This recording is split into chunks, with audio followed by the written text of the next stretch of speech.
Parlons de termes qui créent la confusion. Disons par exemple deux termes en particulier, c'est-à-dire dominant et protecteur.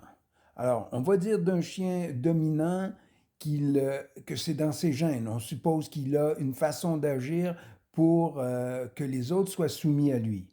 Alors qu'en réalité, le dominant a un caractère fort, oui, je l'accorde, mais s'il rencontre un chien plus fort que lui, il va tout simplement se soumettre. Alors il passera de dominant à dominé. Alors, ce que ça veut dire, ça veut tout simplement dire que ce n'est pas un trait de caractère, mais c'est un peu une forme d'opportunisme. Alors, quand il est question de protecteur, par exemple, ça ne veut pas dire que votre chien est un nez protecteur, ça veut plutôt dire qu'il a peur. Et sa peur, c'est de craindre de perdre sa ressource. Vous êtes sa ressource, donc il aura tendance à vouloir vous protéger par crainte de vous perdre. Si vous êtes un leader adéquat, il n'aura pas cette crainte. Donc, ce n'est pas encore une fois un trait de caractère.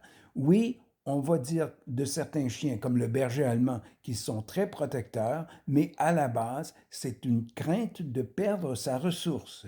En changeant votre vocabulaire, vous comprendrez mieux ce qui se passe entre vous et votre chien et en général avec tous les chiens.